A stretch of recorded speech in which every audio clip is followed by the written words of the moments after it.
Olá! Hoje a gente vai mergulhar fundo numa habilidade que pode de verdade transformar qualquer interação, a escuta tática. A ideia é aprender a pensar como um polvo, sabe? Usando vários tentáculos de comunicação para, de forma bem sutil, alcançar nossos objetivos. Bora começar? Aqui no Nexologos, o nosso lema é esse: conectar o que se sabe para transformar o jeito de agir. E a nossa análise de hoje é exatamente isso, na prática. A gente vai pegar a teoria e transformar numa ferramenta real, e olha, bem poderosa. A nossa jornada vai ter três partes, três pilares. Primeiro, a visão da coruja, para a gente entender o porquê das coisas. Depois, a estratégia do polvo, que vai mostrar o que fazer. E por último, o escudo da mente, que ensina direitinho como aplicar tudo isso. Vamos começar pela base, né? Pela filosofia por trás da técnica. Afinal, por que é tão importante dominar essa tal de escuta tática? É a visão da coruja que vai dar pra gente essa clareza. Escuta ativa não é só ficar quieto enquanto o outro fala, não. É o ato consciente de calar as nossas vozes internas, sabe? Aquela vontade de julgar, de já pensar na resposta. É criar um espaço seguro para outra pessoa se sentir à vontade para se revelar. E para que fazer isso? Os objetivos aqui são bem estratégicos. Primeiro, desacelerar a conversa para ter mais controle. Segundo, desarmar a outra pessoa. Terceiro, coletar informações que são cruciais. E, por fim, evitar o confronto direto. O lance não é ganhar a discussão, mas sim guiar a conversa para um resultado que seja bom. Ok, agora a gente entra na parte mais tática. É a estratégia do polvo que mostra quais ferramentas, ou melhor, quais tentáculos a gente precisa usar para colocar aquela visão da coruja em prática. Nosso primeiro tentáculo, o espelhamento. Pensa nisso como uma forma bem sutil de imitação. É uma técnica que, na verdade, a gente já usa sem perceber para criar conforto e confiança. E o mais incrível é como a regra é simples. A técnica é basicamente isso. Repita as últimas 3 palavras que a pessoa acabou de dizer, ou as palavras mais importantes da frase. É simples assim, mas o efeito é impressionante. O resultado? A gente chama de efeito Jedi. Parece mágica, mas é pura biologia.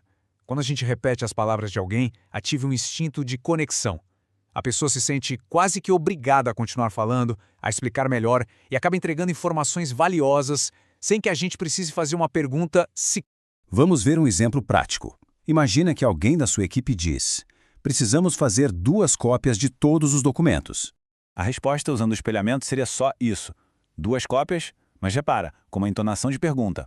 Isso é um convite sutil para outra pessoa explicar o porquê, e aí ela acaba revelando o que está por trás daquela ordem. Nosso segundo tentáculo é o tom de voz. Olha, a voz talvez seja a ferramenta mais rápida para virar uma chavinha emocional no cérebro de alguém. É o que muda a percepção de desconfiança para confiança, em questão de segundos. Existem 2 tons principais que a gente precisa dominar. O primeiro é a voz de locutor de FM. Pensa naquela voz em tom mais grave e lento, profunda, suave, que passa tranquilidade. É para ser usada com a inflexão para baixo no final da frase, porque isso projeta calma e autoridade.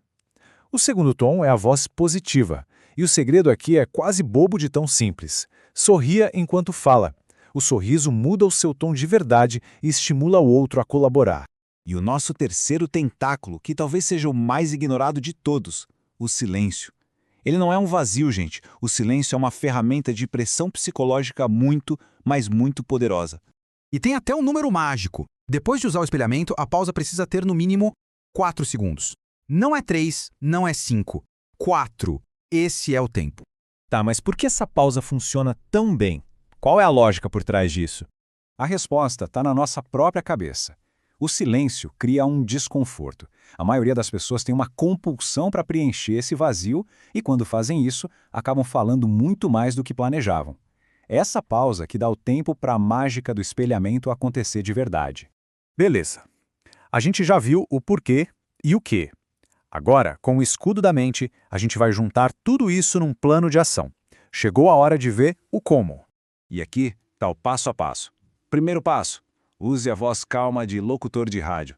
Segundo, comece com um amortecedor, tipo um desculpe ou com licença. Isso suaviza tudo. Terceiro, aplique o espelhamento. Quarto, o passo essencial, a pausa de 4 segundos.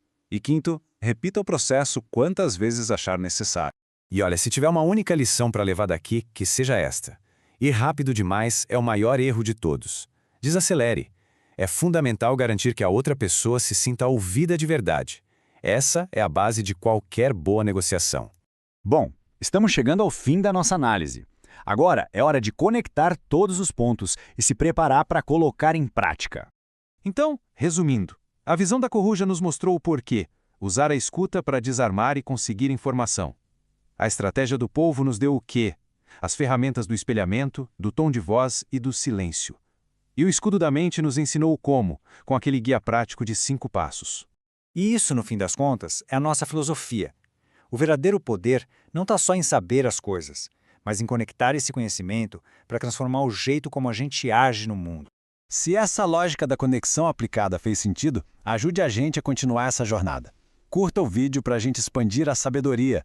Ative as notificações para não perder a próxima estratégia. Compartilhe com alguém que precisa dessa visão. E claro, comente. A participação de todo mundo é o próximo elo. E a pergunta que fica é: qual desses 3 tentáculos, espelhamento, tom de voz ou silêncio, vai ser o primeiro a ser testado? Deixem a resposta aí nos comentários. Obrigado e até a próxima.